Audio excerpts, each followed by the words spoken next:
Alongside the head football coach for the Texas A&M Kingsville Javelina's, Daren Wilkinson, I'm Mark and Sarah for the Javelina Sports Network. Coach, you guys head to face Angelo State this week, another Lone Star Conference matchup. K-Dal makes his third start, and you've talked a lot about how much confidence K-Dal has in himself and him being a confident player. Coming off a rough game against Commerce, what do you do as that coach to make sure his confidence level stays high and he's ready to go Saturday night? Yeah, the biggest thing with Cade is we just need to keep on getting him reps. You know, all our young players, we're playing a lot of young players right now. They just need to get reps. The more reps they get, the more confidence they'll have because they're understanding things and they're able to play fast. You mentioned how young of a team this is. Are you watching these guys develop? Are you seeing the development in your young players as the season goes on? Yeah, you know what? I mean, it's hard sometimes as you look at some of the results, but at the end of the day, we've played three teams that we've lost to that are still undefeated and all ranked in the top 15 of the country. And so it's easy to get down on yourself, but when you kind of sit back and look at things, the way things are going, it's really not as bad as it looks right now because we've played some extremely good teams, and we just need to keep on gaining confidence through the reps we're getting each week. Your team ran the ball really well the first three games, and then Commerce did a really good job on defense. How important will it be for your team to reestablish the ground game on Saturday? That's always what we'd like to do. I mean, that's kind of our MO is to run the football.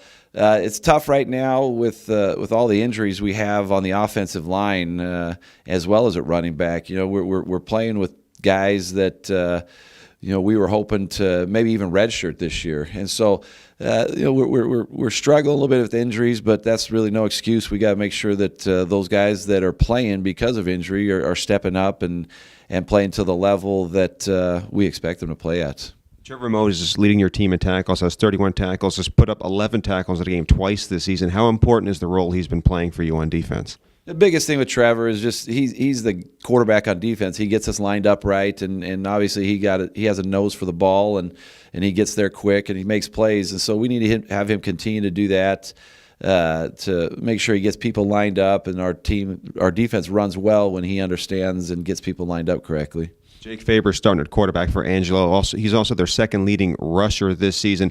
Dual threat quarterback. What do you guys need to do to try and slow him down? We just need to be assignment sound. The thing with offenses these days, with the RPO things where they're getting a read on a linebacker or a safety, we need to make sure that we are understanding our assignments and keeping our eyes on the quarterback if that's my assignment and keeping him contained. They have a really good receiver in Donovan Thompson, one of the top receivers in this conference. But you guys have a lot of talent in your secondary. What does your secondary need to do to try and slow him down? What do you expect to see out of them? Well, I mean, the thing that I would do if I were playing our defense is go after the big plays. We've given up 49 points in 4 games in terms of 50 yards or more touchdowns. And so, we do a nice job of making teams, when we make teams, when we make them drive, we do a nice job of controlling the tempo. But, we slip up and we have assignments that we make errors on in the secondary, and it gives up big plays. And so if I were somebody going against our defense, I'd want to go after the big plays. And so that's the challenge for our DBs is to, keep their eyes where they need to be, play man coverage like they need to, and not give up big plays. They've also got a player on the defensive line who's got 4 sacks this year, who's done a really good job. What is it that your offensive tackles need to do to try and contain him and give K-Dal the time he needs to throw? Like I said, we're young at offensive line, and so those guys need to mature quickly in the pass game also. It's kind of on us as coaches to find ways to create protections for Cade as well as get the ball out quick and things like that. And so, it's on the tackles on the offensive line, but it's on everybody. Cade's got to get the ball out quick. Our running backs have to, help out with the protection, and coaches have to design plays where the ball is getting out quick, and we don't have to sit back and watch guys beat up our quarterback. I'm assuming there has to be a party that has to be looking forward to seeing how your players do against the challenges that this team poses.